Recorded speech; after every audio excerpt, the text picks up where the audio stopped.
Welcome to టీ10 special focus. This is Sai Sri. ఒక్కోసారి రాజకీయ నేతల అభిమానం కట్టలు తెంచుకుంటుంది. భవిష్యత్ రాజకీయాల అవసరాలను దృష్టిలో పెట్టుకొని అధినాయకుడికి తారాస్థాయిలో భజన చేస్తుంటారు. సంబంధం లేని అంశానికి ముడిపెడుతూ మా నాయకుడు అంతతోపు ఇంతతోపు అని ప్రకటనలు ఇస్తూ అబాసు పాలవుతుంటారు. దీంతో సీరియస్గా నడుస్తున్న రాజకీయాలను ఒక్కసారిగా కామెడీగా మారుస్తుంటారు. ఓ ఎంపీ ఇచ్చిన స్టేట్మెంట్ సరిగ్గా ఇలాంటి ఉదంతాన్నే మరిపిస్తోంది. ముఖ్యమంత్రి చంద్రశేఖర్ రావు మంచి ఉద్యమ నేత, అంతకు మించి గొప్ప రాజనీతిజ్ఞుడు. ఈ విషయాన్ని ఎవరు కాదనలేరు కూడా. అయినప్పటికీ ముఖ్యమంత్రి హోదాలో కొన్ని పరిమితులకు లోబడి వ్యవహరించాల్సి ఉంటుంది. ముఖ్యమంత్రిగా చంద్రశేఖర్ రావు శక్తి సామర్థ్యాలు అచంచలం అయినప్పటికీ వాటి గురించి అసందర్భోచితంగా చేసే వ్యాఖ్యలు హాస్యాస్పదంగా అనిపిస్తుంటాయి తప్ప అంత సీరియస్నెస్ ఉండదు.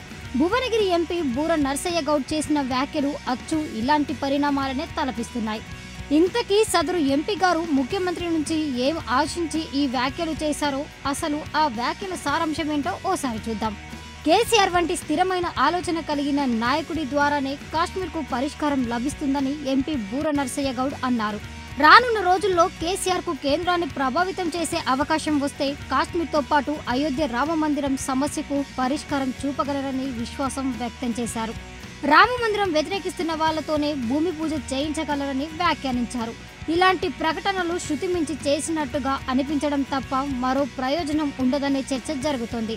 రామమందిరం సంఘటన అనేక సంవత్సరాల నుండి అత్యున్నత న్యాయస్థానంలో నలుగుతోంది. ఇక కాశ్మీర్ది అంతర్జాతీయ సమస్య, రెండు దేశాల సరిహద్దు సమస్య, రెండు దేశాల ప్రజల సున్నితమైన మనోభావాలపై పెనవేసుకున్న సమస్య. ఇదే సమస్య పరిష్కారం కోసం అంతర్జాతీయంగా ఎన్నో ప్రయత్నాలు జరుగుతున్నాయి. అత్యున్నత న్యాయస్థానం కూడా దీనిపై దృష్టి కేంద్రీకరించింది.